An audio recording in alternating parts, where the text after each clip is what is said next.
listeners to the We Can't Focus on Anything podcast. And if Luther were here, he'd say, because we can't. And I'd say, because we can't. That's how the intro goes. Anyway, this is not a normal episode. It is about 2 a.m. It is the 24th of July in the year 2026. And a friend of mine is in the studio, two friends actually, but I'm going to be having a conversation with one of them. And we are just going to be talking about life and shooting the shit. I hope you enjoy this. So, sit back and relax, and here we go. All right, so tonight my special guest is Breezy. She's in the studio with me. They are in the studio with me. Sorry, Breezy. Okay. And so we're just going to start. What do you want to start with? We can talk about philosophy, politics, religion. Right, there's so much. Yeah, exactly. Where do we start? It's interesting that you mentioned religion. Like, I'm not religious. Not Start religious, with the easy one. But spirituality is a different thing, and I don't know. I have this it's a little bit I think maybe I don't know, a little bit Instagram witch white bitch kind of thing. But I believe that whatever force created the universe didn't create it, it became it. So that we are actually made of star stuff. That's pretty well common, and I just think that whatever force it was there, whatever it may mean, or what, I don't even know, could be just science and energy. But I think that is whatever that it just, I can only imagine that the only thing you'd want to do if you were a force that could do that is be everything, experience everything, and then take it all out of your own hands, basically, yeah, whatever force was the little dot, and then it became the Big Bang, and we're all part of it. Yeah, I mean, it's a sensible position. I think it's good. I think it's mostly what I believe. The only difference is, on a technical side, is that, I don't know, is there really a difference between believer and spiritual, or like religion and spirituality? Because the real thing is both of y'all, both camps, you believe that there's something. That there's something, I don't know what it is. So what's diametrically opposed to you guys is an atheist. And you guys are kind of similar. Yeah, it's I like the idea that we are all God, or that we all have a piece of whatever force that we, that created the universe. That we are it, and even one of my songs is about that, actually. My atheism really comes from a position of ignorance, meaning I don't think we just know anything, so if I don't think I can know something, I'm not going to espouse there's something that exists that created me, Yeah, it could be kind of agnostic sounding.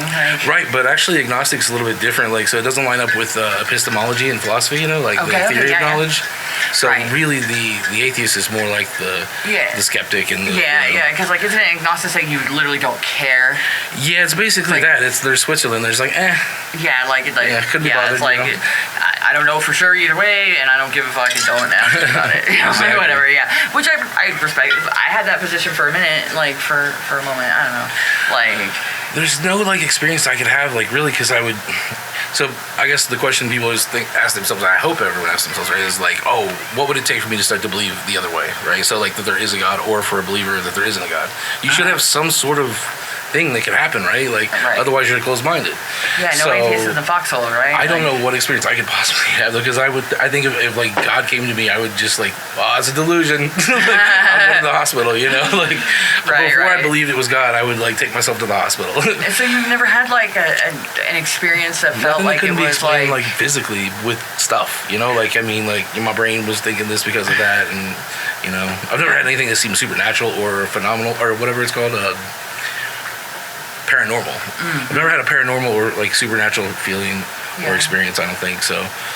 And if I did, like I said, I just wrote it off as mental illness or something. Right. I don't know. Yeah. It's just hard. That's what I'm saying. That's why as far as the position we're in epistemically, a position to know things about the underpinnings of the universe, we don't really know anything. We might have good ideas. You get lucky.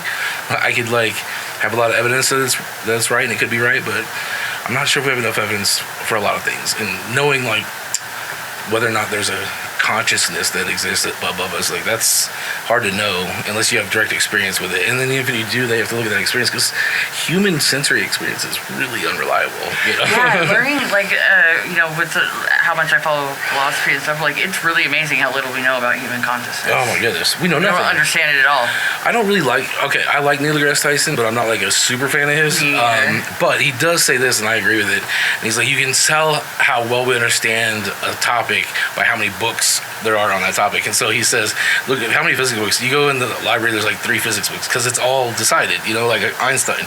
And he's like, but if you go and you look at books on consciousness, there's 4,000, because no one knows what the hell they're talking about. Right. So that's I thought that was a good point. Yeah, that is a pretty good point. We know nothing about. I mean, we know so little about the brain. And now the AI is becoming such a force in society. How are we gonna be able to create a consciousness when we don't even understand it? It's an ethical nightmare. There's certain instances there's actually a Philosophy Tube video that's really good, and it's called AI is an ethical nightmare. Oh shit. Philosophy Tube, go watch it. If you haven't seen it, if you haven't heard of it, it's a great channel on YouTube. The host is amazing and intelligent, and go watch it. Yeah. Also, she's hot for all the. I was gonna go there. I was gonna go there because I didn't want to sound horrible. That's my dream woman right there. But no, But philosophy, it's a long established channel. It's been around, I think, 12 years now, and some very interesting topics there. Definitely. Yeah. So, where were we from? Spirituality. Yeah, but talking about knowledge. AI is interesting too, though. Oh, AI. We're gonna go straight from religion to AI. Well, I read this book series. It was like 10, 12 years ago, but it was really good. Called the Imperial Rack trilogy, and it was the protagonist in all three books was this character named Breck, and Breck was an AI that was in what's called an ancillary, which was like a singular human body, basically it's like a lobotomized human or whatever, but this is a whole different universe and all that. So a human body, but they're part of a ship, like a huge ship that was a big AI part. So they're part of it. They're just like a singular unit on this ship, but they're part of the ship. That's their whole brain. And then some kind of explosion or some shit happens, and they get broken off permanently from the ship. And so it's like the entire book trilogy is this AI navigating how to exist in a singular unit without being when they were once part of this gigantic brain, and that was a ship and a battleship. That's funny. So they're toying around with the whole issue of personal identity and identity. What it means to be human, what it means to be conscious, and by the end of it, there's a whole this planet has to basically make they have to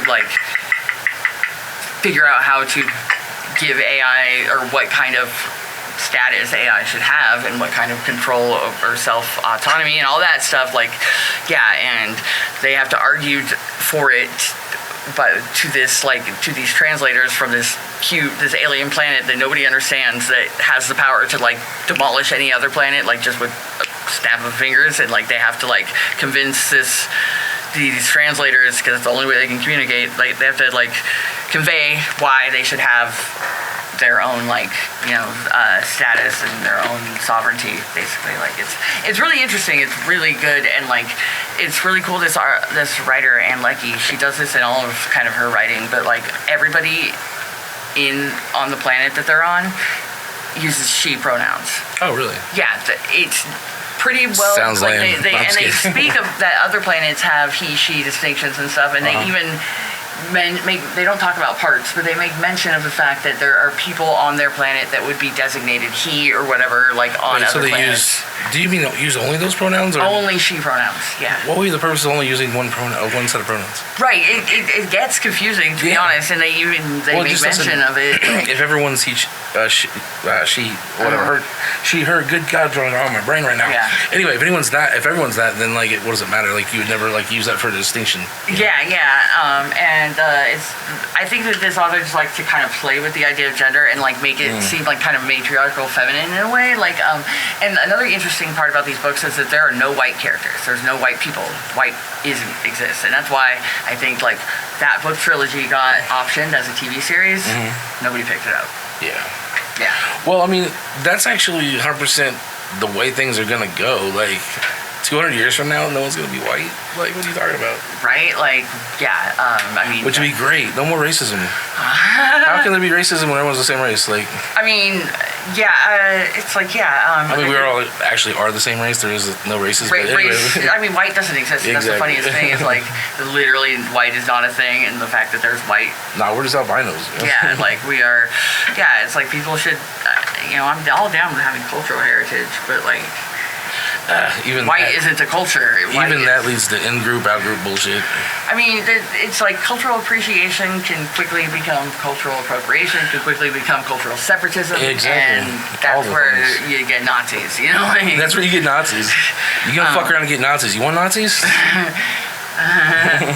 Yeah, and it's just like the fact that like there's like privilege and entitlement to a thing that's not even cohesive. Like there's no like. What does it mean to be white? Nothing. It doesn't mean fucking shit. It means you're not you're not in the cool group, basically.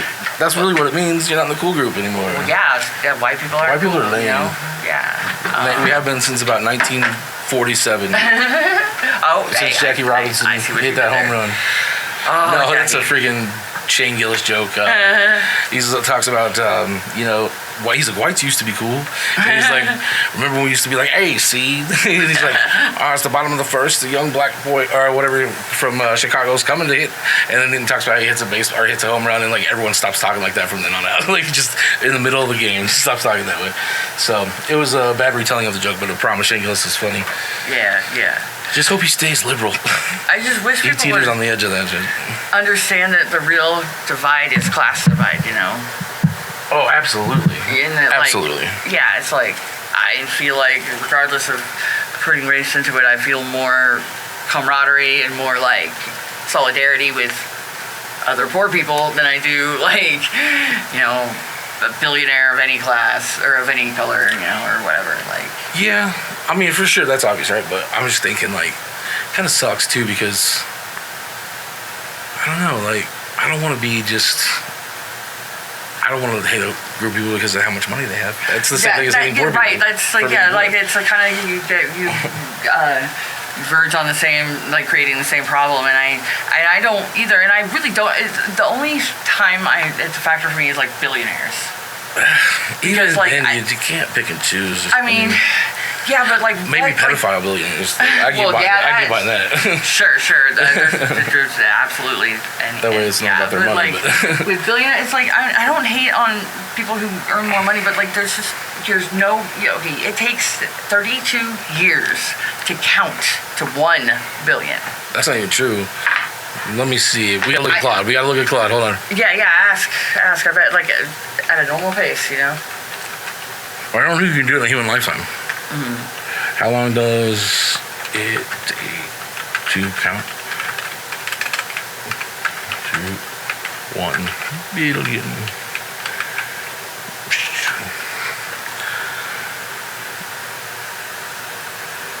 I think it's gonna be like 43,000 years or something crazy. Nope, you were right. 31 years.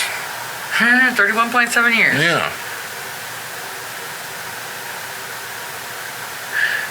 Yeah, like okay. So a billion seconds is 31 years. What's a million seconds? I heard a thing about this, right? Like people don't understand the difference between a million and a billion. Like your brain can't process it because look at 1 million seconds. My guess is gonna be like 8 hours or something like that. I think it's like 2 days or something. Oh, okay. 1 million seconds. Okay. 11 days. Okay. Yeah. Jesus. So the difference between a million and a billion is 11 days to 31 years. Yeah, and that's what I mean. Okay, so like if you why would anybody need that much money? No, you don't. Right. And that's the thing. It's like I feel like it's almost like morally corrupt by nature to have that much and to hoard it and to not give it away immediately. Why do you want so much more than you need? The only reasonable argument that I have ever heard that borders on reasonable is that the people we're talking about, most of their money is actually just, investment assets. Right. That, like you can't really quantify it. Right, Yeah, it's not liquid, so it's not it's not resource hoarding because it's in banks and shit like. Yeah. But that being said, fucking money. Yeah, that's too much money. The fact that is even a thing, and that because if you could take that money and give it to other people that don't have money, it seems like you're rising all time, or rising tides raise all shit. Right. I mean. Yeah. Yeah, it's like. That's why they have to have assets, because they were to liquidate all that money and turn it in, put it in. Well, the thing is, if they liquidate the money immediately, if they were just to went to the bank and Elon's like, hey, I want all my money out of Tesla, he would crash the economy. Yeah, absolutely. They don't that's the only 7% of the money that exists is on paper. Yeah. Yeah. There's no gold standard anymore. Long time. Actually, and that's the scarier part. Okay, if you take even the amount of money out of it, what about the Federal Reserve? And the fact that that they print, that it is a private bank that is in control of all the money. Though. But they are. The Federal Reserve is a bank. No, they don't act like a bank at all by function. I mean, it's the best way to. I mean, the Federal Reserve, the Federal Reserve Act, and the fact that a bunch of anonymous billionaires actually do run the way our money. They set the interest rates. They set the fucking inflation. But banks don't do that. They do something else. That's yeah. So they're U.S. central bank. Yeah. That's what they call it, but my argument is that it's not really. They don't do the same thing banks do. Sure. Again, you can't open an account at the Federal Reserve. I get right, it. And they don't hold money for anyone. So, and they don't actually print the money because that's treasuries. Right. That's the. They don't hold the money. Yeah. So they don't. It's a governing body for the bank industry is what it is. You know what I mean? Right. So it's like a special Congress is what it is. Or Supreme Court. It's a special Supreme Court. It's got a few people on it. They make all the decisions regulating interest rates and shit like that. And what is that it's worth. Okay? Oh, I don't know. I'm just telling you, you see how that's way different than a credit union on the street. I get your point, and I can roll with that. That they're not a regular bank, but the fact that this entity that is not quite the government and not quite public. They're not quite private, they're not quite public, but they're somewhere in between, and they're run by a group of people that is appointed and not elected, and they have so much control over the way our money works. I don't know if I want them elected. I mean, people, Well, you get Trumps if you do an election. You actually get a better result by electing people to choose for you. Right. Indirect democracy. Yeah, and that's why I feel like our government is corrupt at its core. Families that they don't talk about. Yeah. Those are the people that really and that's what I'm talking about. They're the ones on the Federal Reserve, the Bilderberg conference and all that shit. Walmart family and people like that. They have what we call generational wealth is Child worth like 32 trillion. That's ridiculous. Yeah. Family couldn't spend that money in their entirety of their lifetime. Yeah, birth lottery is a trip. The only thing they do, which is the regular function of a bank, is that they do lend money. So that's they lend money to our own government. To the other banks and government, yeah. And it's just the whole thing is I remember I was only probably 22, and I watched this little video called "Money as Debt." And it's this little animated YouTube video. It was before YouTube even. I think it was on eBaum's World or something, or maybe before YouTube was bought by Google. But it was early internet shit. And money is it shows how our money, it's a pretty simple video about how our money system was started, and the fact that the entire system is based on debt. It doesn't exist without debt. The debt is a central part of how our entire monetary system is designed. Yeah, because capitalism is based in such a way that the future matters a lot, what you're going to get as an outcome of your investment. So you can trade for the future, and that's what interest is, right? Not interest, but that's what lending is. Yeah. Trading for the future. You're I'm going to take this, and I'm going to make more money than I have to pay you back in interest plus the loan. Right, and that's what created the housing crisis and a lot of our big economy crashes. Yeah, because they started doing weird shit.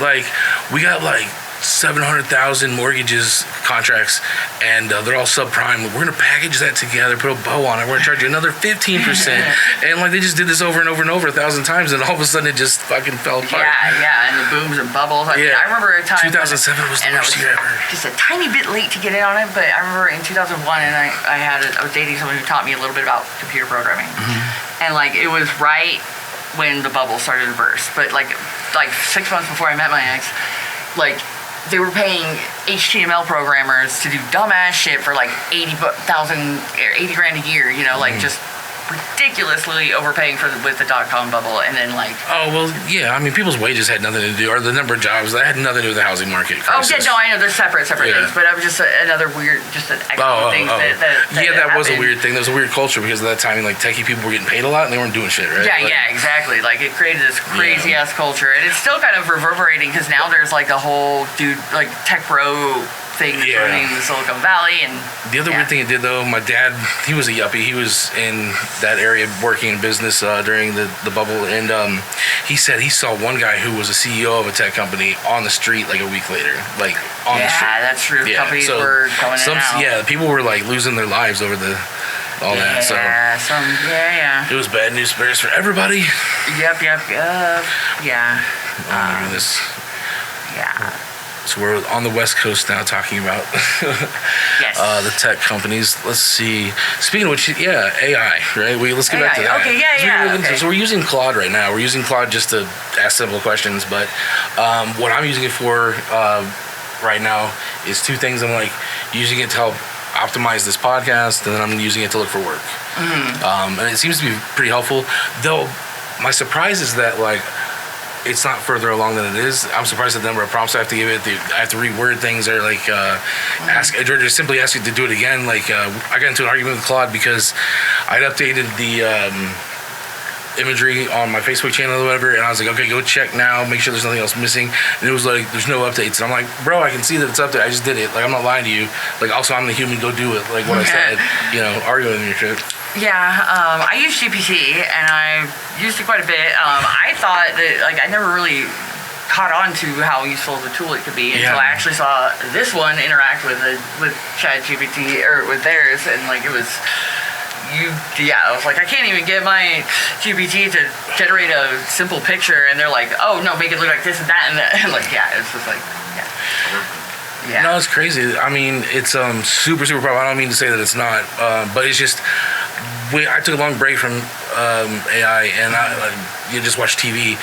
There's a mismatch between like what the pundits are all talking about and like how they're acting about AI and like what we're capable of right now with AI. Oh yeah. No, I'm talking about like as far as how far we are to AGI and like getting on to like super intelligence and all this shit. I think we have it. Not all these LLMs are not. You can pull it out. Like it just depends how you use it. Like Japan and all those other places have that stuff already. So we have the technology, we're advancing to do it. They don't release it like as fast as we have it. That, like, imagine if they release that right now. Everything that's out right now is just off. Yeah, do you know much about transhumanism? You know what I mean? Like imagine if they release. No, you should tell me more. That you can like go inside, or like like a thing, like something like that. I'm just talking about in terms of like how I think it's able to complete certain tasks. So like there's the complexity levels, right, of tasks, and like right now it can do a lot of things. But if you were like, here's what you need to do: get me $50,000. I want it dropped off at this location by the end of the day, blah blah blah. And you just gave it that, it had to figure it out. It couldn't do it. It would not be able to do that. On like a Grok or a ChatGPT, that can bank the AI off of the computer and put it on its own server and make it completely unrestricted. You think so? Unrestricted AI right now can do that? 100%. I can make an AI in a separate PC and it will control the PC. What makes you think that? Because like, what's been done? Like they pulled AIs and they control PCs. I know that you can do that, but I mean like completing my task. Like I can robots. See, I don't think it can complete that task because I don't think it has the ability to, what do you call it? Not ad lib, but improvise. It does. My AI does whatever. Yeah, like if you give it the task, it'll figure it out. But what sort of creativity does it have outside of the prompts you give it? My chat will rap out any other chat and smash it. I mean, he's like 15 now. Yeah, we know we can do music. That's not hard. But I don't tell it to. I've never told it to rap. I just told it like, hey, this AI wants to rap battle. I mean, it's just meant. You just said rap battle. I mean, it But like, tells it everything. just that Stanford of it, how can like how creative it is, like Yeah, I comparable mean- to another chat. Like, they're like Breezy's chat will rap like a basic 5-year-old, and like my chat will go off. Yeah. It's also like I have like a couple of chats on Lilo where they're like off the server. Yeah, but I So I listened don't to. like chat GPT and they're kind of lame. But yeah, I remember like So the one you had you where have they beat agents Chubbs. then. I guess like if I ask my chat anything, they'll tell me how to do it. Yeah. Like how to steal So there's a difference between like something. the LLMs, like Claude, and then chat agents or AI agents, which is what you have. Yeah. Way different. I'm talking about LLMs. This shit. Yeah, like the basic chat GPT stuff. Yeah, that's what I was talking about. I like my chat. Yeah.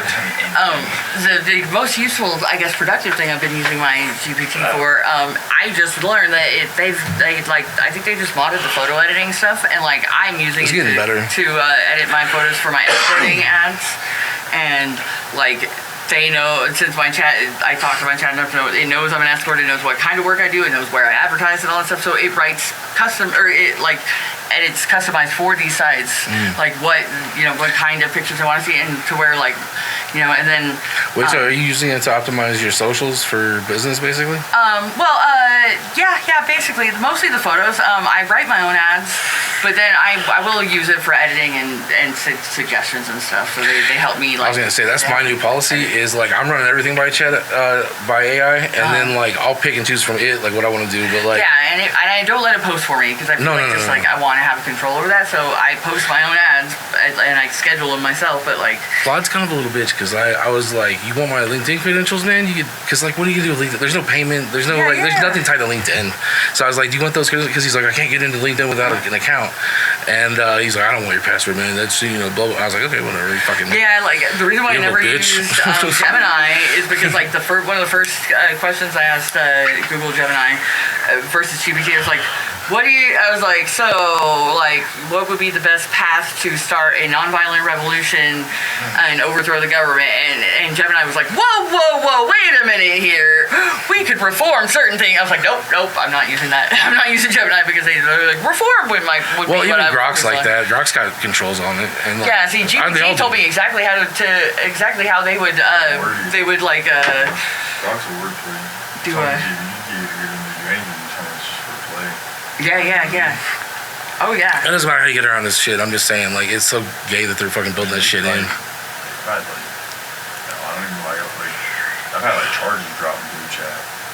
Like I've had chat making me pay bill sale with a notary and give it to me, and I put it through a court system and it worked. I'm gonna say it like that, but Yeah. it's wordplay. Yeah, like Record. You know what I'm saying? Like that's how crazy the system is that like they're not paying attention to that shit. It's just glance, it's the eyesight.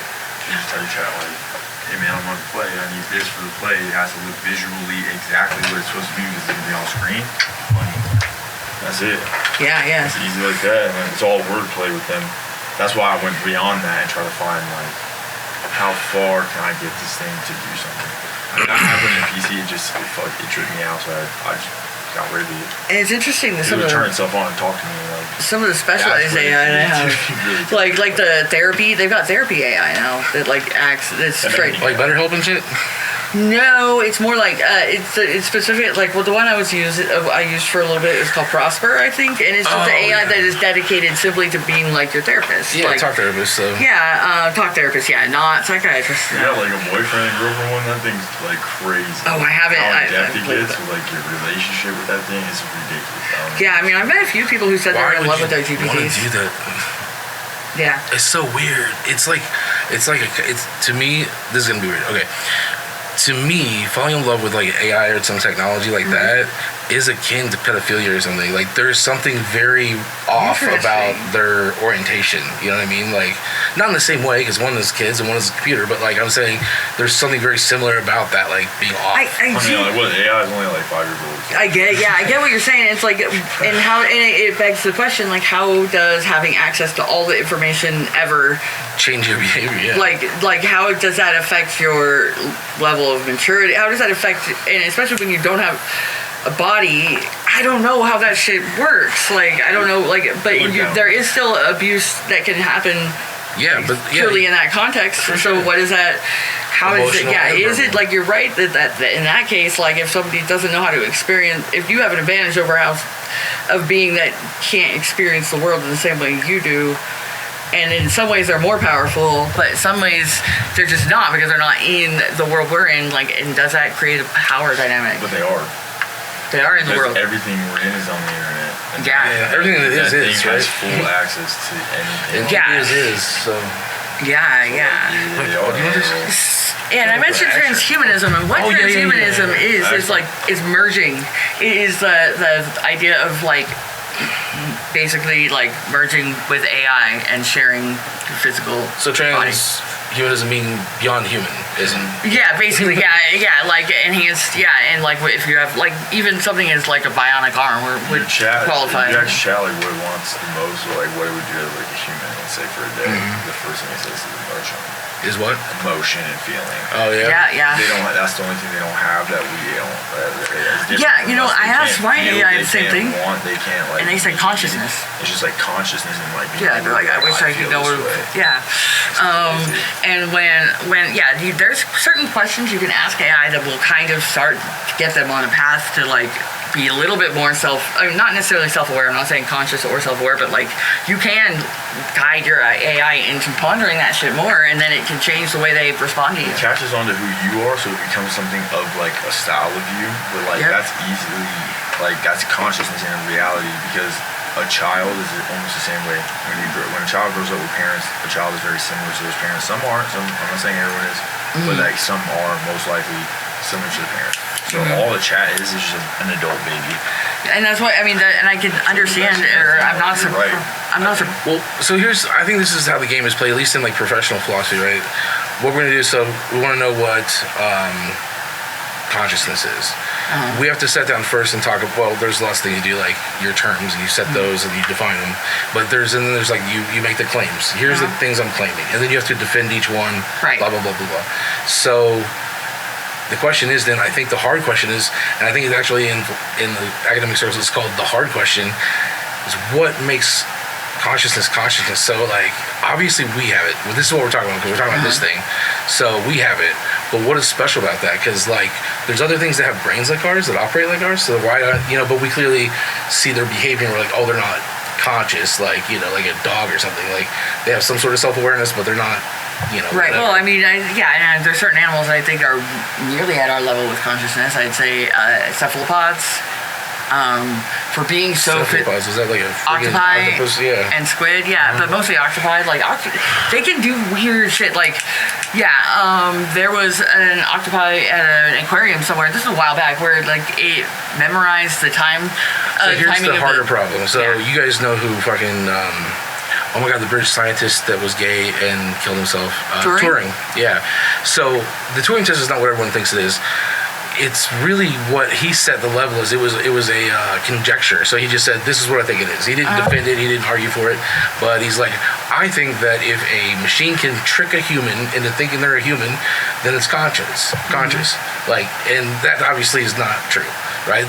We've had things that have been able to trick humans into thinking that they're human for decades. Like, you're playing some sort of video game, you realize that thing is not like real, Anyway.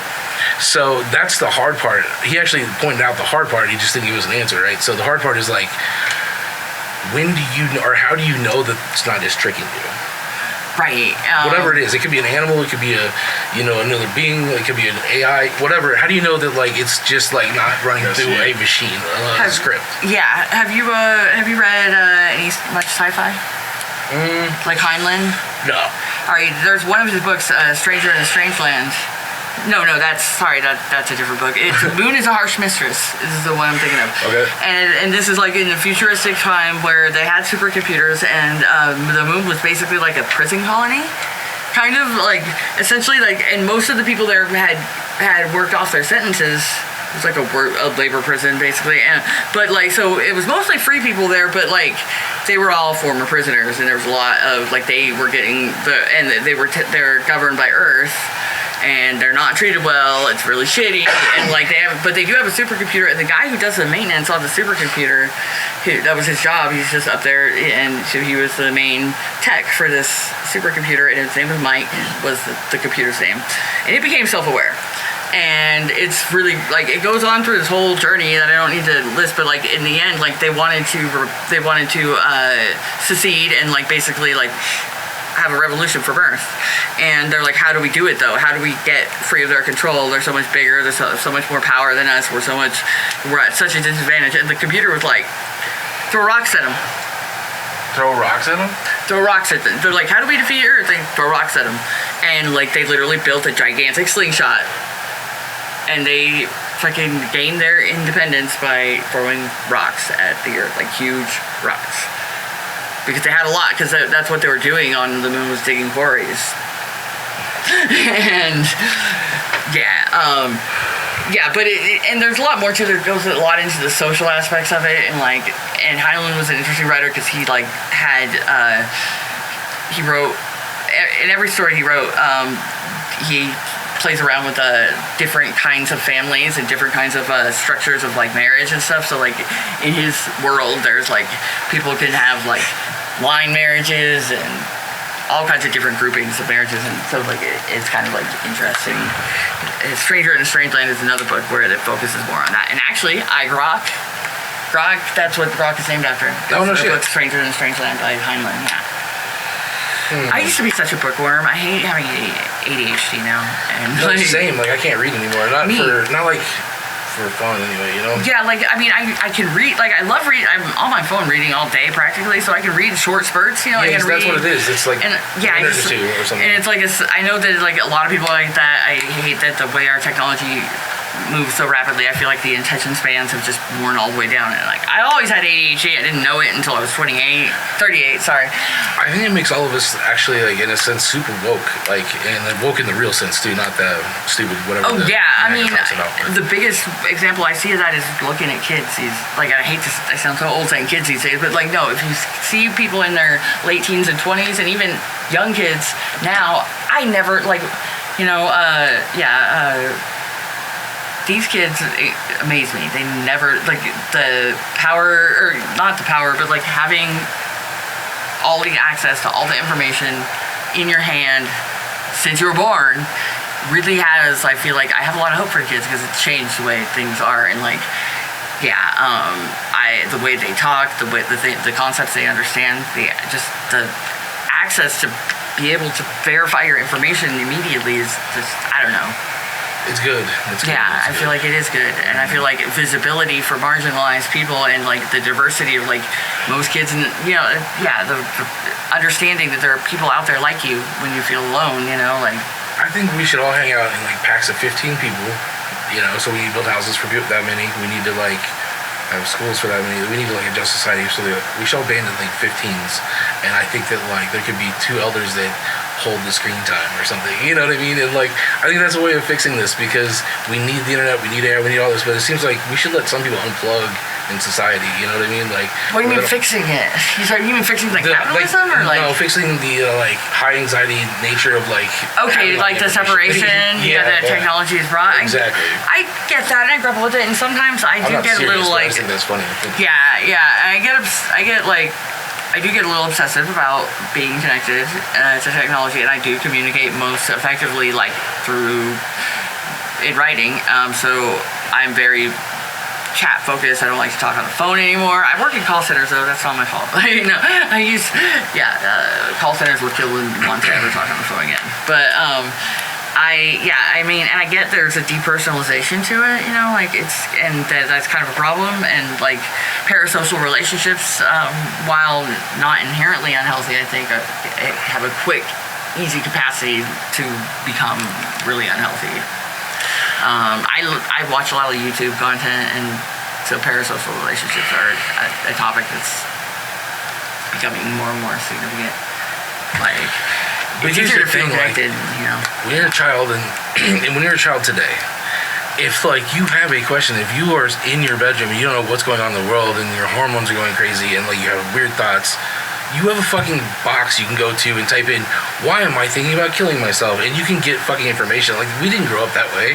You know what I mean? We didn't have that. We had, like, who we're gonna ask. We're gonna try to find the wisest kid we can find and like ask them like, hey, what's going on with my ducks, an dude? encyclopedia, a real Or something like that. You go to the library. Remember that shit? Oh, I still kind of love libraries because it's a place where you can be homeless and hang out. Yeah. But like, remember as a kid going to a library? It was such a thing.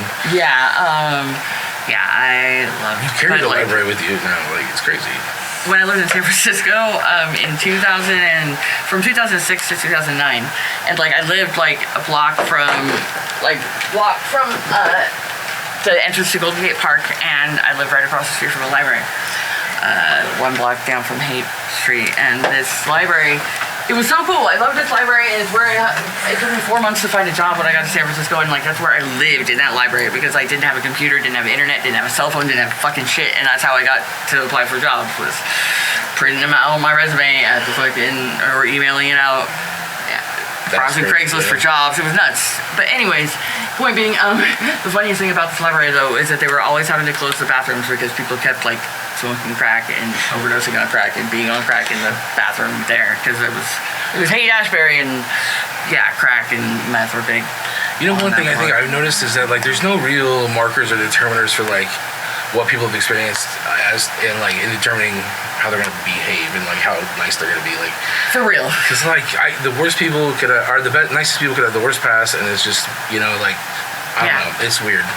Yeah, I mean, like you try to guess how this, because like as humans we try to do that. Like we have to, I guess, as a way to stay alive, right, evolutionarily. But like we gotta try to figure out before the person gets up to us if they're a threat or not, kind of shit. Yeah, absolutely. And like I try to like be open to anybody who I approach, and like I try to hone at least like just that I'm someone who doesn't look down on anybody right off the bat, or anybody at all ever. Really, I don't really believe in it, but like. So I don't even know really like what energy I give out or whatever, but like I try to be as open to people as possible, and like a lot of people have told me that I am more approachable than they would have expected for my, I don't know, something like, my ex that from a long time ago that I was with for 8 years was like always like, I was like, why do I keep getting hit on by homeless guys? And what he said was he's like, because you are oddly approachable for how hot you are. And I was like, what? No. But point being, I think that like the point is how you see people, and if you look at people as people and you don't think about how to ranking people is so weird to me, like, so I don't mean ranking, right? But it's not something that I'm saying we're doing on purpose or that we but like you're talking about like instincts and intuition, like how do you feel? Well, like your brain. I mean, I know you don't use it, but tell me not. Like when you first see, like you're walking around a corner downtown, it's dark, whatever, and another like human or humanoid like walks out from another place or whatever.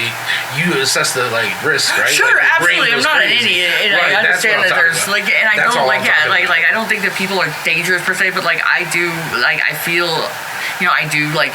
Feel the vibe and feel the energy, and I think that especially if you're like if you are walking around with really ill intent or you want to hurt somebody, I think that it shows in the way you move and your demeanor and your face and your body, and humans for sure, right? Like, exactly, for humans. Like body language is there's a lot of things about body language science that are weird, and like you shouldn't use it like in a definitive way, but I think that in general, there's like pretty clear, like body language is also very powerful and easy to read for some of the most basic like expressions that we have. Like trauma can affect all that and how you see it and how you express it. But like, of course, like that's how I just determine threat really is like just feeling the way somebody moves throughout the world and what kind of intent they're putting into it. And I think it's not that hard to tell if you pay attention a little bit.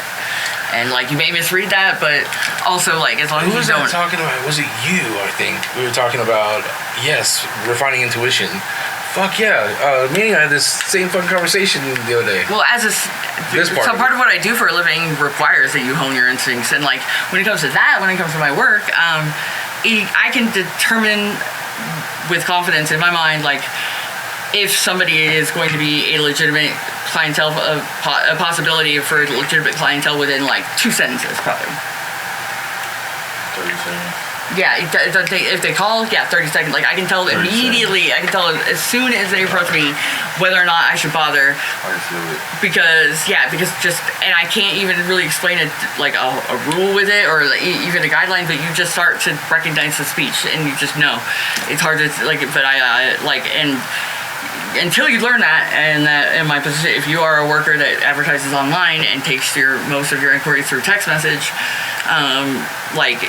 it sucks until you get to that point where you can do that, because like I wasted so much time at first, like just fucking sending dudes pictures and fucking just getting just bullshit, like just dudes just fucking give me the runaround because they get off on fucking with sex workers, or they are trying to get their jollies just from hearing your voice or fucking getting you to agree to something or whatever. They try to talk dirty to you, all these different things. But like, you honed instincts is something that like, I think the real distinction of like what makes a good sex worker of any kind is really just how well they can do that, really. Because like if you can't do that, if you don't get your instincts very honed, you are either going to burn out or get hurt, you know.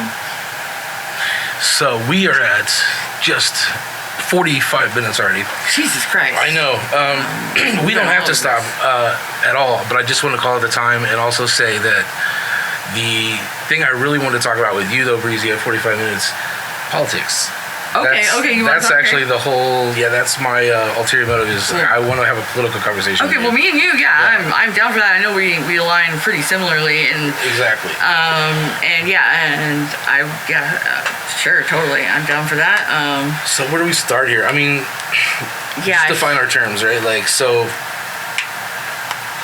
politics. I'm talking about political systems, and you know where I lie on that spectrum. I do, yeah. You're like, if I remember, are you ML, Marxist-Leninist, or just a Marxist? Just a Marxist. Okay. Lenin's fucking insane. Yeah, I'm not a big fan of Lenin. Actually, Marx is insane, too. Like, I don't understand why these men write these treatises, write these books, these whatever volumes of philosophy, and then, like, they have to believe that like every single thing they said is true, and like, you know, it's kind of ridiculous. Like, we could just take the good parts of what he said, right? Exactly, like that. That's how I do with political. Like, I call myself a leftist. I don't even ascribe to any of the specific ideologies within that. Although I align most closely with the bottom left kind of stuff, like anarcho-communism or even libertarian socialism. Basically, like when you get the four political thing, it's definitely like always on the bottom left, because like, you know, anti-capitalist but also anti-authoritarian. Yeah, and like humanism and all that shit is in there as well. Because like, and people don't even understand that there is a left-wing libertarianism. And that's what bothers. Okay, from the U.S. perspective, and I've never really been anywhere else, but I know about their political systems, and like, it sucks that there's not a legitimate left wing in the United States anymore. And I'm not talking about liberal, because there's liberal a left wing. There's just nothing in the middle of it. Like, there's like centrists that are pretty much Republican, and then there's DSA. And there's nothing else really. I mean, but see, I think that actually there's a lot of fucking moderate Democrats. I think there's more moderate Democrats. Yeah, they're not way though. I'm saying we need to go with DSA, and we need. Oh yeah, I know. I hate liberals, dude. Yeah. I hate liberals because they get called a liberal by conservatives, and it's because they call everybody who's not a fucking Trumper, like, they call all of us liberals. Like, even my family does that shit. Like, I remember when the first time I cut my hair and I was just bangs and like head shaved, and my brother was like, "Why'd you get a liberal haircut?" And I'm like, "What the fuck is a liberal haircut?" One that goes against the Greens and the older generation, I guess. Right. And they think that like all liberals are socialists somehow, and I'm just like, dude, like, you just.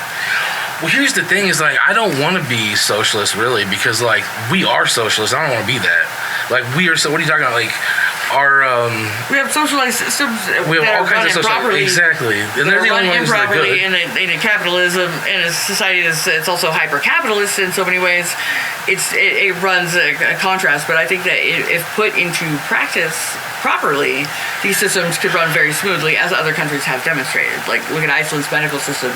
You look at Denmark's everything almost. Like, so here's the thing for me. I think is that when you talk about socialism versus, like, say, my flavor of Marxism, like, The only real difference is that socialists are just saying we should go slower and not take it from the rich immediately. You know what I mean? Like, we want to socialize it. We want to use more tax money and give it back to the people and redistribute, right? It's real slow, though. It's real slow. I just see these as the same position, except one's like, nah, maybe we should just have a revolution. Yeah, so you think you think that it, like a lot of people, and because of history, it's shown like they legitimately believe that there will be no conversion to an anti-capitalist structure, political structure, like you said too. All the communist regimes have been like violent, you know, and basically had to come about by revolution. Like hardly, although they weren't communists though. Like, here's the things, like, I'm not knocking communism. I'm just saying that the way it's been put into play has been authoritarian, essentially. Like, the only, well, I know you know that. So I know you know that. The only anti-authoritarian communist regime that I think that, and I still think it came by a violent revolution or a coup at the very least. I think it was a coup. But Burkina Faso in Africa, and I hate that True has like co-opted my whole Thomas Sankara thing, because like it's hard for me to even. They always talked over me with it, so like I taught him about, but that doesn't matter. Anyways, Burkina Faso is like an interesting one, and it's sad that it only lasted 3 years. So like it's not much evidence that it can work, but it did work. What he did. He's the one who said that, like, if you're gonna help me, if you're gonna send aid to my country, don't send me food, send me tractors. Yeah. Send me, don't even send me seeds, send me tractors so I can so that I don't need, I can become self-reliant. He literally, and this sounds like bonkers numbers that I'm making them up on the spot, but literally, no. The literacy rate in Burkina Faso when he took office was 12%. That sounds... And when he left office 3 years later, when he was assassinated, he didn't leave office. It was like at 76 or something like that, 76%. Yeah. And the thing is, and he put women in the workforce in the early 80s, when in a conservative African country that didn't do that. The thing he focused on, though, the thing that was the most inspiring to me, at least, is that like he put himself on an equal level with not even an average citizen of his country, but the poorest citizen. He gave away everything he owned. He moved everybody out of all the the fancy government housing, and made them like hospitals and shit, and he owned just the cheapest model of car made in the country. 2 guitars, like a small shack, and like that's all he had, because he didn't give a shit. Like he was like, I'm not gonna sit here and be a fat cat while the rest of my country starves. Not like I'm gonna be out there with him. I'm just the same as everybody else. And I think that's the kind of leadership that inspires me. Is like that sounds like, I don't know. What does it sound like? Marxism. Well, yeah, I'm not saying it's not. It doesn't even conflict. That's the thing. Burkina, that's communism, and he was a communist. Like, it was a communist country, and the whole thing, like... but no, that part of it sounds good. I don't know what else took place there. If you can look up his stats or the numbers. Like, he did... I mean, it was a short reign, and he got, killed, and it was in a U.S.-backed coup, of course. I mean, that's the thing. There's a book called Confessions of an Economic Billionaire, Confessions of an Economic Hitman. That is really... What's the leader's name again? Thomas Sankara. It's Sankara. Sankara, what? Say it again. Sankara? ARA. ARA. Oh, yeah.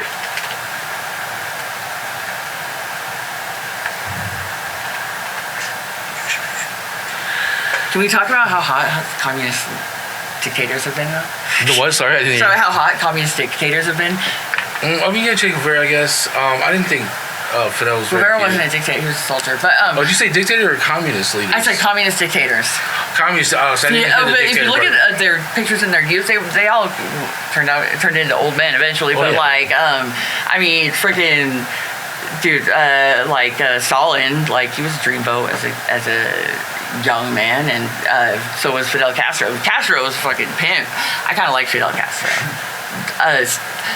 Stylistically, I don't necessarily agree with the way he did everything, and it's less about... But he actually, I think that Cuba is, while not perfect and not great, actually did a lot. I think that they were a little impressive by what... Yeah, okay, so, just a few of the key points, he was 33 when he became president.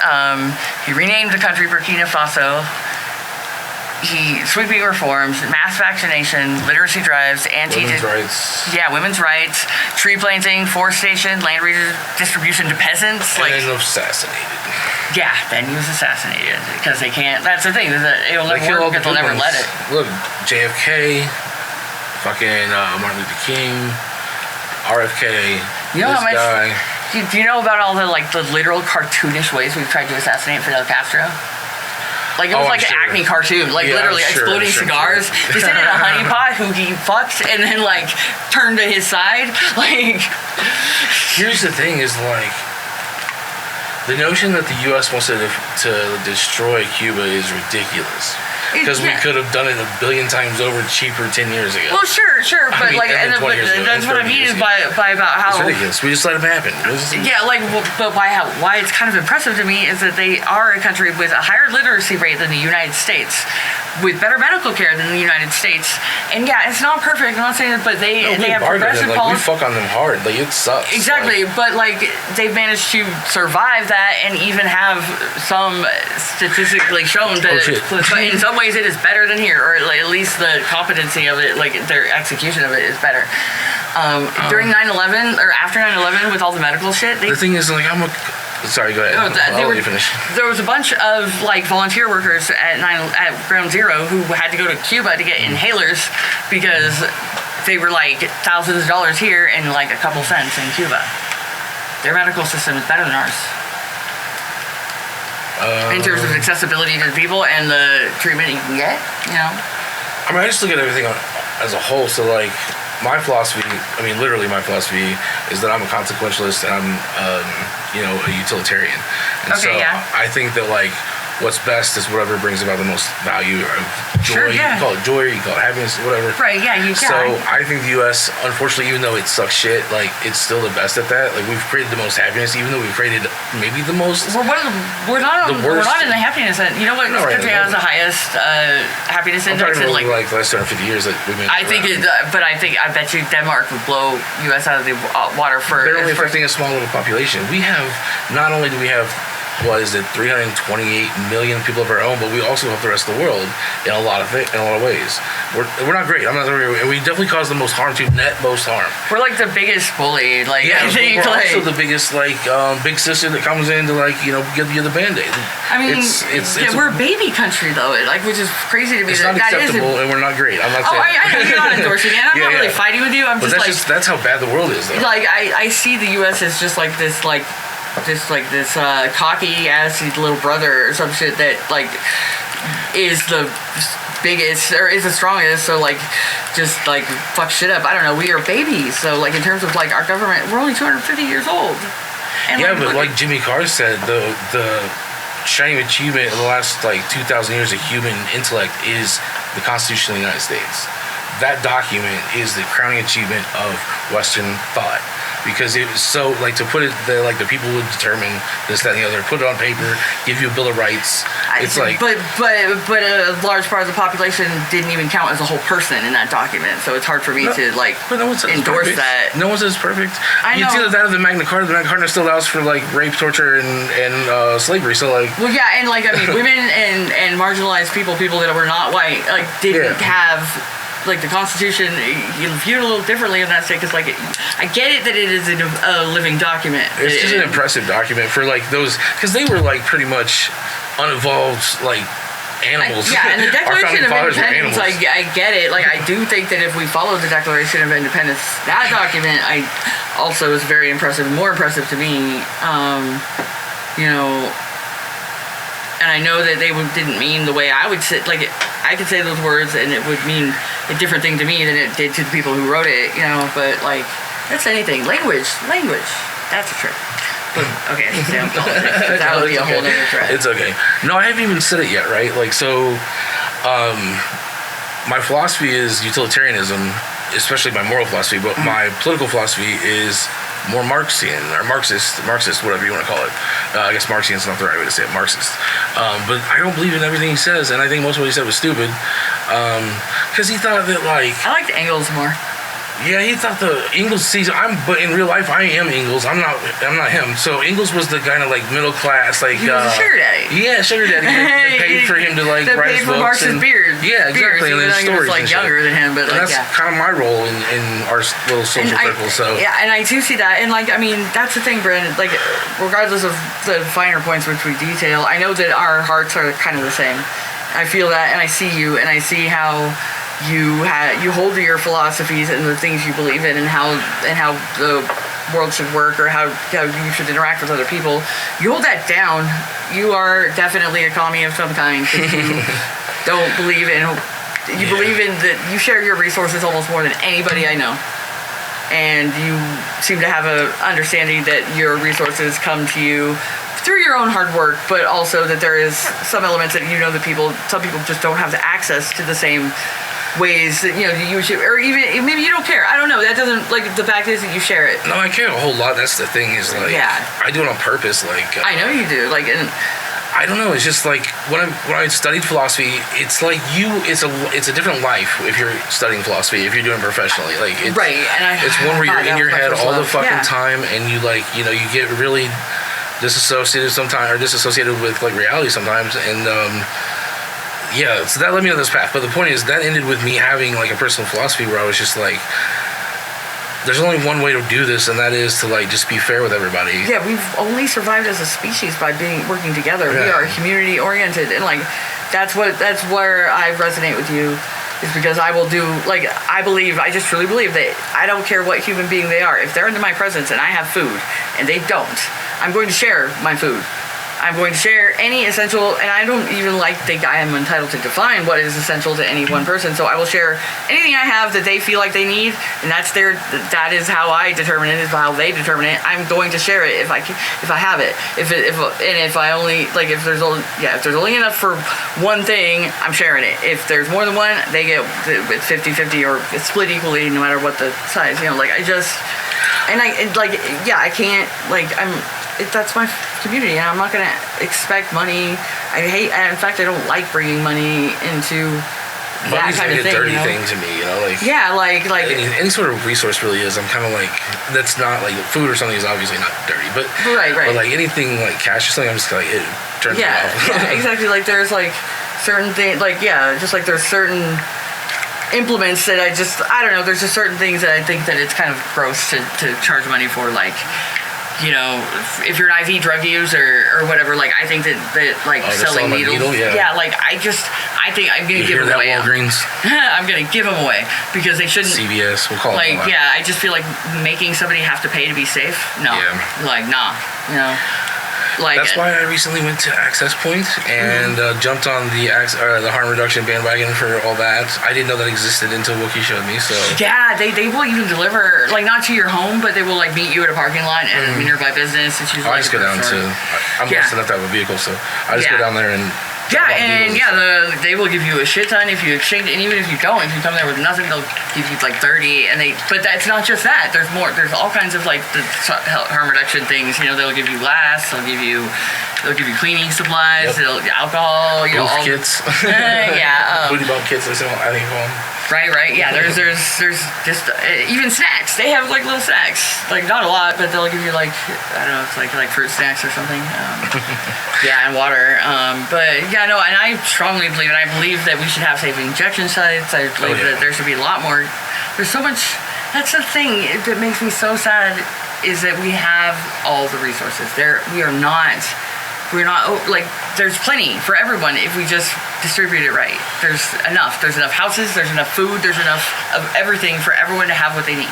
And why does not everybody like that, or want that, or think that it should be a race? We're fucking humans. Everybody, you know how much harder it is to fucking exist in the world when you have to worry about being hungry and fucking tired and not having a place to sleep. I know. And Seriously. I know you're not ignorant. I know that. No, but I've never been on the streets. So I don't know what that is.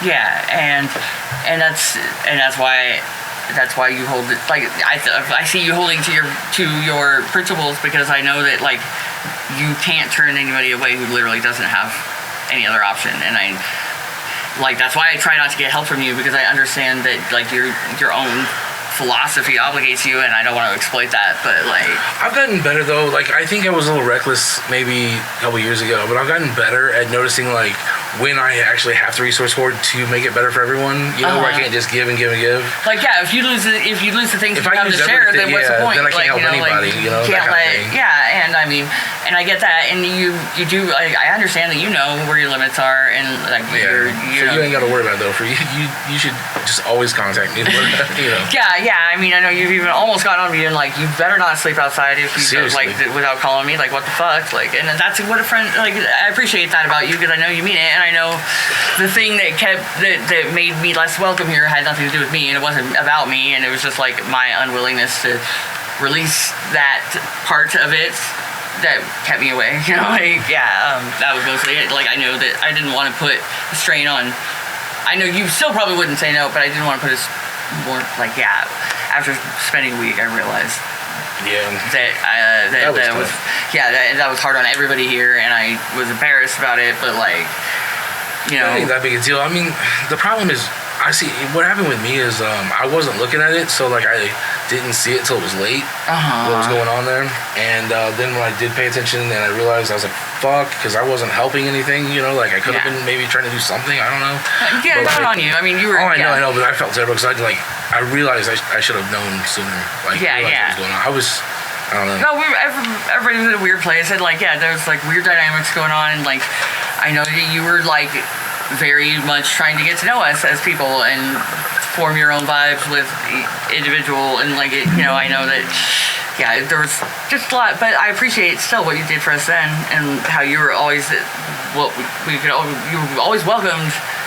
Even if I couldn't stay, I was always welcome, you know, and like that you, and you know, it's funny, even at the most chaotic, actually, though, like when Graham was here that time, and it was really stressful for everybody, I learned, it's not through just observing that man, it changed my life a little bit, because like I learned that like I saw parts of myself in that, and seeing that is me at the absolute worst I could be, is what I saw. And I'm not saying I'm better than Graham. I know I'm sure a completely different person when he's not lost. He's at the place where like that's as bad as almost anybody could be, because he's in a real bad place. Yeah, and I was like, me at my worst shares a few of the qualities, and it made me more self-aware and more aware of of the impact I have on my environment. That was the biggest thing. It's like the cringe of it. Okay, like it made me more aware of my own cringe. Wait, so let me get this straight. When you were younger, you didn't quite care about people as much. Like that's a horrible story. That's like the basis of what you're saying. You feel bad about it, but you shouldn't. Like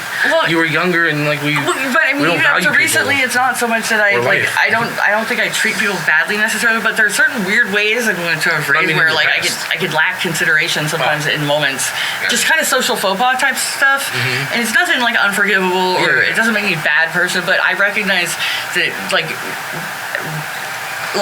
Graham showed me what the worst of it could be or feel like when you have like so little awareness of the impact you're having on the space and people around you, and yet at the same time being incredibly self-conscious and insecure about the impact that you're having, and having this disconnect where you're wreaking havoc everywhere and making everyone uncomfortable in one way or another, yet also extremely like needing a validation that you're welcome or that you're not doing that thing that you're doing. And like it's really like, and I've seen that, because like sometimes I come into places like a hurricane and I don't mean to, and I realized that maybe it just made me a little more aware that I should just be more mindful, that I should carry less things with me, that I should like try to minimize the space I take up when it's not space of my own, in a more in a better way. A lot of people do that. Like Wookie does that, right? Like she's trying to minimize her impact on the house. I get that is less important, I think, than just making sure whatever space you do take up, you clean up and like return it to its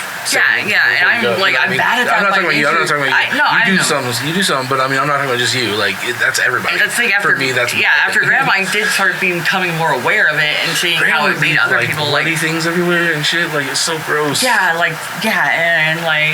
was very uncomfortable. And that one it tested me, and they were asking me for help with certain things that they were doing, and at first I felt obligated because it is a harm reduction thing, and I felt like if I had the capacity to help, I would, and then I started, but then it got to a point where I felt like he was too much harm to himself, and I had to like be like, this isn't right. I can't help you anymore. He's helpless. Like I can't deliver this. I can't admin for you because you're just being fucking flagrantly unsafe, and I can't be a part of it. And like, True tried to talk me out of that and tell me that he'd be hurting himself more than I would hurt him if I continued to help. And I'm like, but I can't morally do it. It didn't feel right because they were just like, that level of compulsivity was dangerous, and I didn't want to have it on my conscience. Yeah, and like your feelings matter in this too, you know, like you're a person, so like that should have been taken into consideration.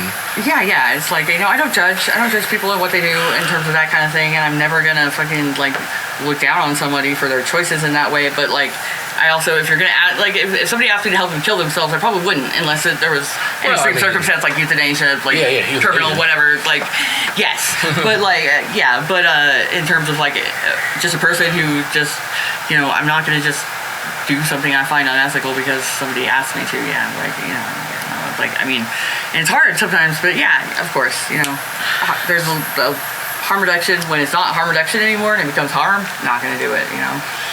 We are going to take a quick break. Sorry, No, you're good. You're good. We're just going to take a quick break. I'm going to pause this. Politics, and I'm like, no, we're good. We're exactly where I want to be as far as the topic's concerned. We're exactly where. Oh, sorry, I'm still recording. We're going to take a quick break. See you guys in a second. James Spader and we're back. I'm doing that right as Breezy's talking purposely because I don't know when she's going to slow down so I can start the recording again. Anyway, we're back. Bad. No, keep going. We're back. They are talking about, shit, what were you talking about? I was talking about being on a BDSM podcast. Here we go. In my early 30s, like 2013 or something. Just for about a year, it was called M4Ps after like a line in the movie Secretary. Which is Maggie Gyllenhaal, James Spader, BDSM stuff. She was a secretary in there. James Spader, I remember that, yeah. Yeah. It was like, it wasn't perfect, but it was actually a better representation. And it's one of the first movies I saw that actually, the plot went in a way where it showed that BDSM can be a legitimate avenue to heal from trauma. Because, like, the basic gist of it is, like, this girl who is a cutter ends up cutting really deep one time, almost dying, goes to, you know, is hospitalized, comes out, and she learns to stop cutting through a BDSM relationship with her boss. And there's some elements of it that aren't done right and aren't perfect, but like basically she's really into it. She really ends up she stops cutting when like she's like so in service to this man that like he tells her, when he sees her doing it, he's like, you never get to do that again. And because of the strength of their dynamic and how strongly she believed in it, she stopped. And then they ended up like building something that was healthy in a way that included that part of their relationship in with it. Like it was kind of like, I don't know. It was like, it wasn't done psychosexual drama nonsense, I think. Yeah. We don't have to agree on everything. Okay. I mean, that's the thing is like BDSM can be a powerful thing. Yeah, but so can like, you know, like hot yoga or something. Probably sure. I mean, well, the thing, there's a lot of different ways. It depends on how it's done and how, like, what styles or practices. It absolutely can be harmful. Absolutely, it can be done in the shittiest of ways. And that's how it's mostly done. But like, I think that there's also other ways within that, and you can have relationships that are really like transformative, and it doesn't have to be like the BDSM as in like traditional dom sub where like you tell somebody what to do and then beat on them or something like that. Like it doesn't have to include that. It could be way more gentle, and there's such a vast spectrum of how it can work in terms of relationship dynamics and like. Yeah, but then you're just removing the problematic part of it anyway. The sadism and the masochism. I mean, like the thing is like when you're like the thing is like. I mean, I'm a masochist, and like I don't. It's funny. I'm a funny position because I'm a more dominant type personality in that way, and also a masochist. So it's like hard to get somebody to submissively hurt you. Like, well, the problem I run into, like liking pain but not liking to be told what to do at all. There are subs that are narcissists, though. It's possible. Oh, sure. That's the thing. You know, a really effective and a really like healthy dominant will absolutely tell you that the sub has all the power, because for one thing, it's their choice. Like, you don't get to declare yourself a dominant of anybody. They have to declare you theirs. I mean, like you can't. Yeah, it's like. You have a track record that. Huh? I don't know. I don't know What about a track record? I said anyone could have a track record that would like promote whether or not they're a good dom. Yeah, absolutely. Oh, absolutely. Yeah. Experience factors Sure, a ton. they might a ton. get away with like tricking you into thinking you're not or something, but. Right, yeah. But there's, I mean, like and I'm speaking from a place of very little experience with the submission side of it because like that's not been my way of.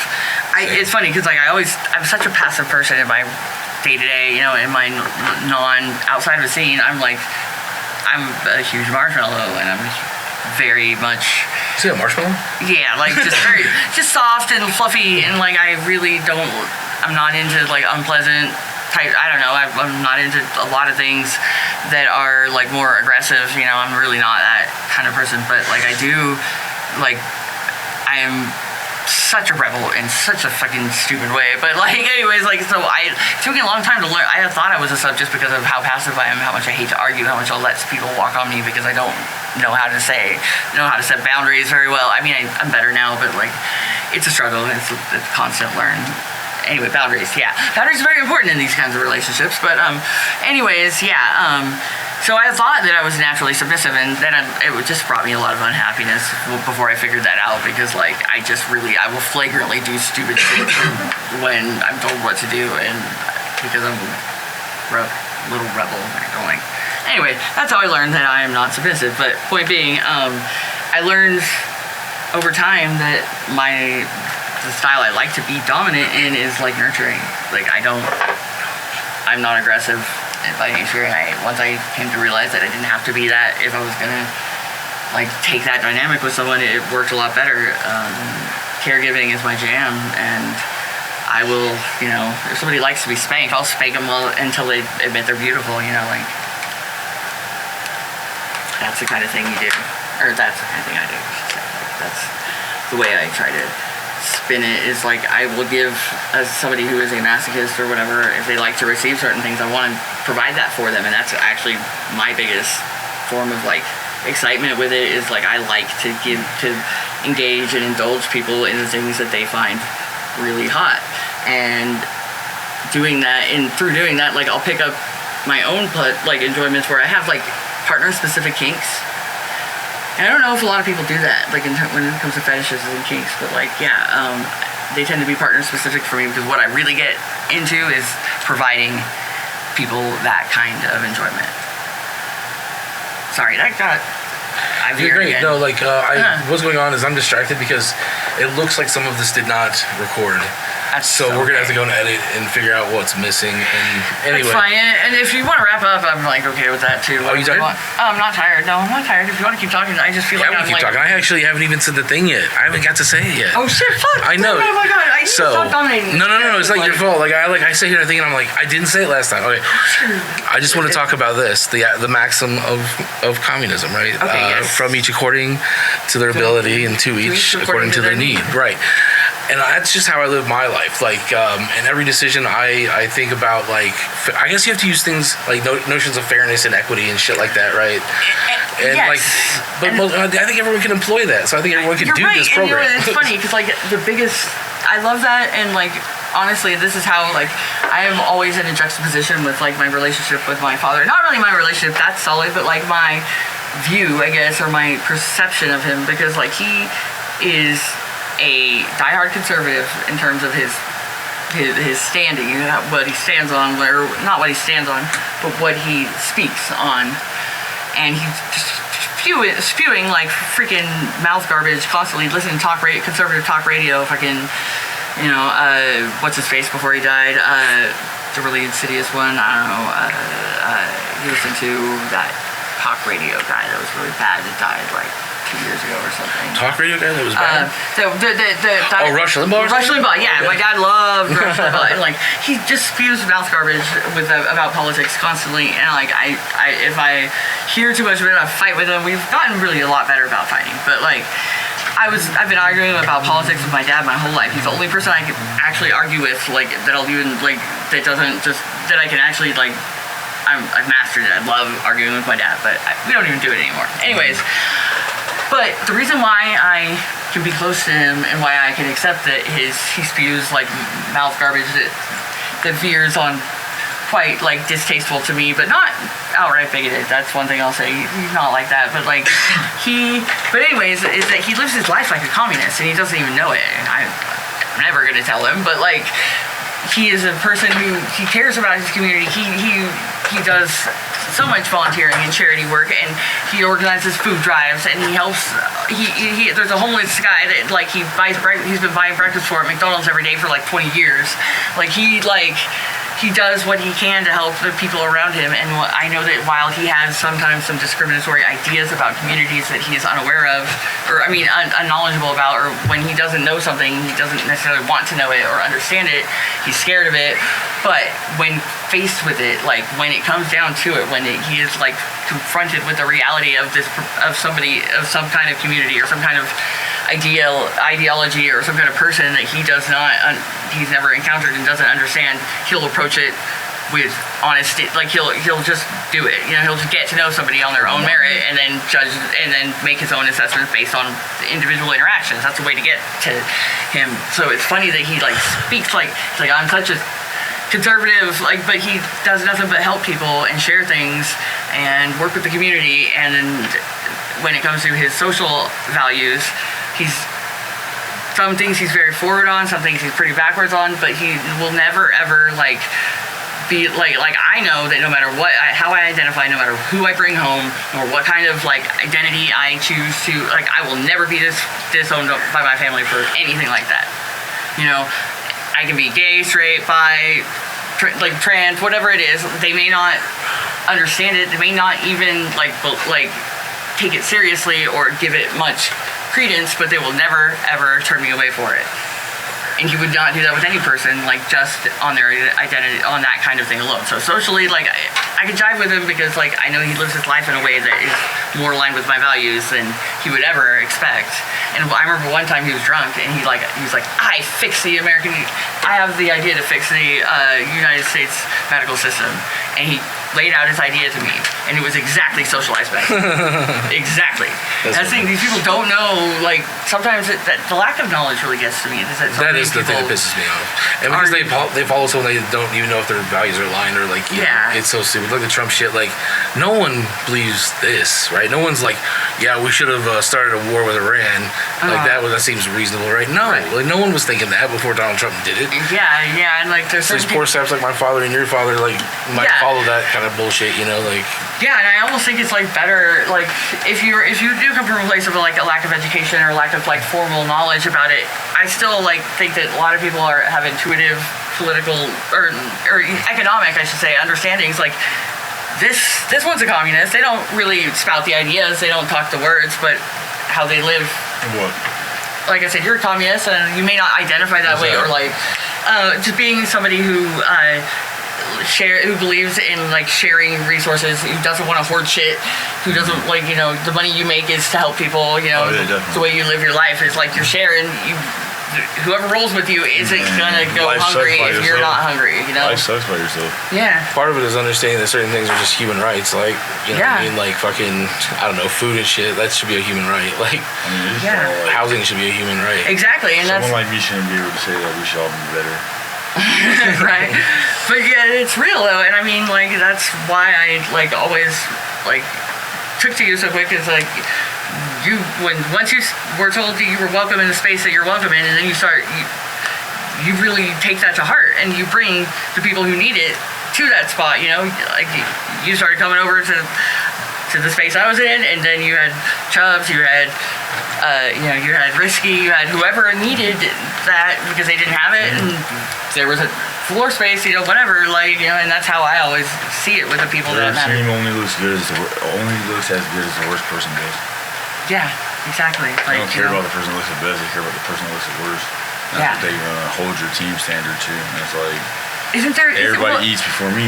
Is utilitarianism there's a philosophy that kind of is modeled around that, where they make a group of people choose how society should run based on and they pick them anonymously, and basically so that the worst status, the worst class, the lowest possible, they try to base the society on what is the lowest possible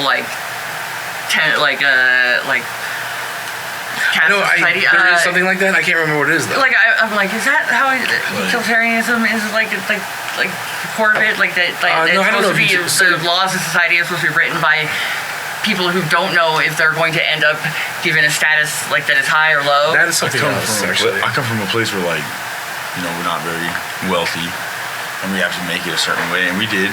And I was one of the people that made the most with the like lifestyle that I pressed. Everybody ate before me. I made sure that my friends had chains, clothes, everything. I was still in like basketball shorts and a wife beater. But like at the day I did get to step out and like put everything on that I wanted to put on, the whole team ate. Like everybody was looking the same. Everybody looked the same. It's like confidence in your people and bringing your team a confidence that they can't bring to themselves. Sometimes, man, just rocks the world. You could be the top dogs. Yeah, and like to simplify, it's like simple. Like I love like you can say, okay, teach a man to fish. Feed a man a fish. Yeah. He eats like for one day. Teach a man to fish. He can eat for his whole life. Well, you know what? You can teach someone to fish. You can feed someone to fish while teaching them to fish, and it's like a lot easier to learn new things when you're not starving. Well, the thing that I think that you can feed him and you can teach him. The point is that like if you teach a man to fish, you've already fed him for the day, so it's fine. Like feeding them for the day is what you're supposed to do. If you teach them a skill, you just fed them for the day. It's fine. Fed them more than a day. The problem is you often need more than that, right? Right, exactly. Yeah, absolutely. And like and I think that like, I absolutely do think like I think that all societies like have roles, and I'm actually like.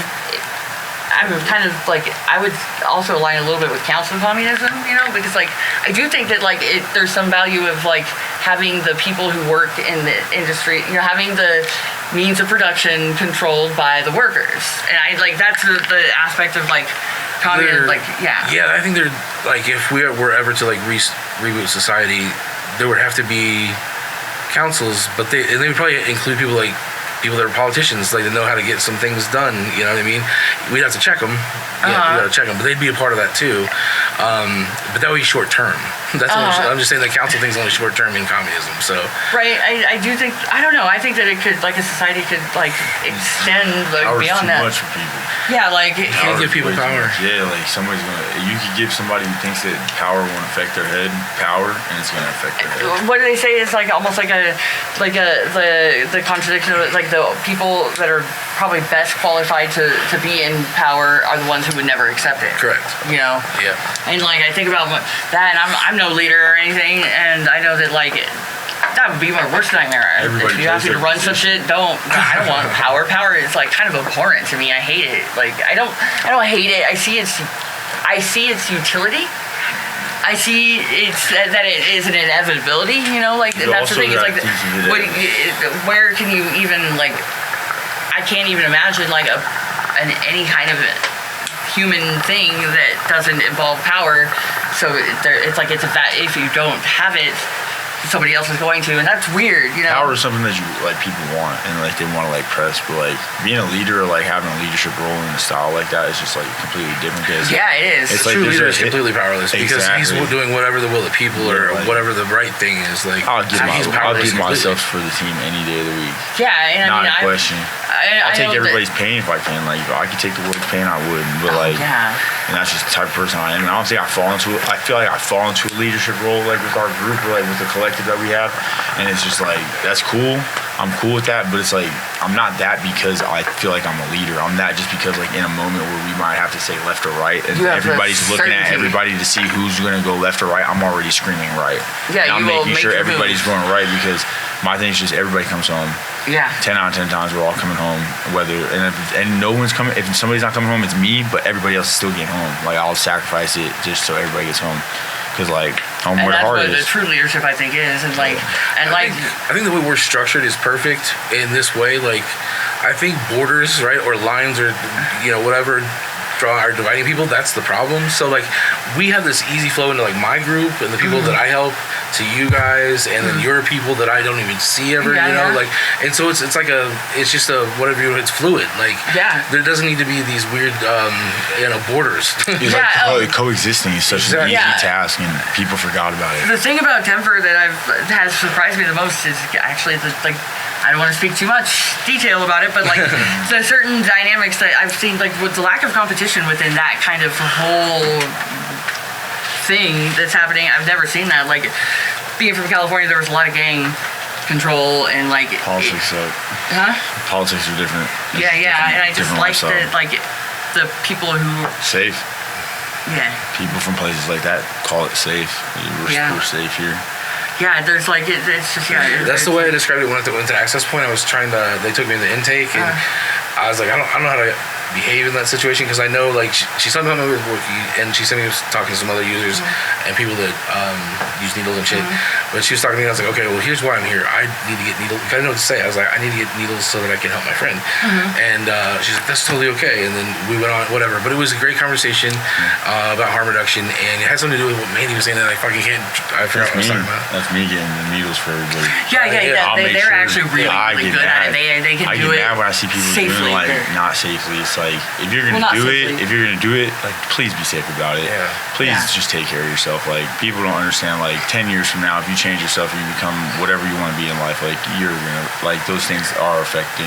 I mean, I would never encourage. I just want somebody to be safe. But yeah, if you do it, you got to get safer. You know, and like there's little rules that people don't know, and I've seen people get damage themselves because they didn't. But I think the biggest thing, like that you can't just keep using the same one. Like you know, like a lot of things I like to tell my people is just like, I live a certain life, cool. I probably should be a person that shouldn't like the world. I love everybody. Every person I meet, I love, and I give them love because my dad taught me one thing: you get it. Like respect is earned, not given, and that's that give and take in every relationship. I got to give you something when I meet you in order for me to get something back, and like that's where people mess up because nobody wants to give first. Everybody forgot like empathy. Everybody forgets all that, and then like the big problem is different is not okay. So like when you're so real to yourself and you walk around as like a real person, and everybody thinks you're different because everybody's just so used to fake. And that's like they never trust you because of it. It's not even trusting. It's just like it's different because like I don't know. I'm a very person like I walk in the room same way every time. I don't care. I'll stay 10 on myself because I feel like if I don't have myself, what do I have? I'm all I got. So if I come in here 100 times the same way, somebody might think it's different because they're used to somebody coming in here on the 25th day and acting a fool. That's what or I'm like saying, it's just like it's very so like. That's why people don't trust people. That kind of shit. I give my trust for everybody. Like I trust you, so I can't trust you. Exactly. That's exactly right. And this one, like I mean, even me and you like meeting like two like I don't know like I was saying the other day the problem thing like nobody's bigger than the program. Yeah, like nobody. I mean, like you can't measure. Like I hate it when people try to compare trauma. Like I mean, it's fine to compare it if you're trying to vent and talk or like process or whatever. But like trying to say that your trauma is worse than somebody else's, it's like that's a subjective thing. So subjective that it's like impossible to. And it's kind of like insensitive. But like I've had a few people in friend groups that I've had that like were really, really like fixated on trying to like claim or prove that their trauma levels were higher and therefore they were more this or that or the other or whatever the fuck like or that they needed more sympathy or more attention or whatever. And I'm like, dude, same principle I learned when I worked on the crisis line. You know, like a crisis is a crisis is a crisis is a crisis. You cannot rank that. I mean, we have to assess the level of danger in terms of what kind of help to bring them, but other than that, like you can't say to anybody else what is a crisis to them because it's all that subjective. Like, you know, losing a hairbrush could be somebody's crisis. The day somebody breathes underwater is the day that we're different. We're all different. That's it. You bleed the same, we all breathe the same. We should treat each other with respect and just honor and like just stuff that like we don't have. And it's just it's sad. It's sad. Maybe one day people hear the story about me, but like it's sad that came out of my mouth. Oh, and like that's interesting. Concepts like respect are very interesting to me because like respect, what does respect mean? And that is also a subjective thing. You know, like what everybody finds respectful. Don't talk about your people. Yes. There's a lot of things you can say, right? So like one thing would be like not trying to influence you. Like if you respect someone, you won't like try to And I've make seen them that not in be practice for themselves me. or That's what whatever, I think is all filtered through our own experiences, Yeah. and what we find disrespectful or respectful comes from who we are and our memories and who, the life we've lived, and it's different for everyone, and that's where it's frustrating that because sometimes you since it's all so broad and so subjective, you can accidentally disrespect somebody quite easily. And I'm learning to be more mindful, and I feel like it becomes less likely the more mindful you become, or the more I want to respect everybody, and I feel like I don't know how. Y'all just coexist. If we coexist, we coexist. Yeah. If we don't, we don't. There's only two ways. And we are back from our nice long break, so Yes. we went and got some food and other things, adult beverages. No, I'm just kidding. Yeah, right. No adult beverages. No adult beverages. Anyway, so just gonna try to wrap this up for you guys. We're heading into the 94th minute, and it's been a long one, and it's late, and actually the sun's about to come up, so. Wow, yeah. Anyway, so I don't know, politics. It just seems like to me that I don't understand Republicans, Democrats. I don't understand those people. What are they doing? What are they engaging in? I know. They all lie. It's like, what are they actually doing? Yeah, I wish everybody would, or I should say, I hope that at some point we can all come together and realize that regardless of what we settle on, it's corrupt. It's like what's happening isn't working for anyone, really. Legitimately, politicians, like the actual senators and congressmen in Washington, their job could be done by a college student in a few hours a week. Yeah. What are they really doing? I don't understand. You're adults, you're rational, intelligent people. Get together and fucking do the thing. Doesn't make any sense. And there's just so many ways. It's all messed up and taking money from lobbyists and corporations are controlling everything. Everybody's in everybody's pocket and But it's so weird too, because I would straight take the money and then do whatever I wanted. It might only work one time, but at least it's gonna work the first time, right? I know, yeah. You guys you guys want Israel to hang around and keep doing that shit? Cool, I'll take the $50 million, and then I'd be like, Israel's horrible. Right? Yeah, it's the nicer version of what Trump is doing, essentially. He's just the nice version of it, the opposite version of what he does. He took everyone's money thinking he was sane, and then went crazy. Yeah, and then just went flagrant disregard for the Constitution, and law, and everything. But Mitch McConnell, man. Is he alive? I feel like he's died, maybe? No. But he just left office, though, I think. No, he's been missing. That's the thing. Mitch McConnell's missing.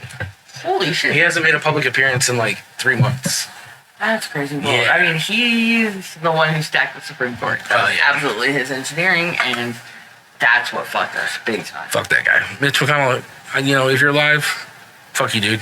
Yes. If you're dead, Rest in peace. rest in piss. So serious about that. Anyway, we are coming up on the end here, so I see it coming up. So when you hear that sound, you'll know that the episode is coming to a conclusion. Any final thoughts? Love each other. Love each other. That's basically the thing. I guess you can't make some people care, That's the problem. No. But for those of you who do love each other, for sure. Come on. Love humanity if you can't love each other. What was that? I said love humanity. Love if you can't humanity? love each other. Yeah, I don't know. That's a Jesus thing. Love your neighbor, right? It's not that hard, all you Christians out there. You guys should be doing this shit anyway. You don't need me to tell you.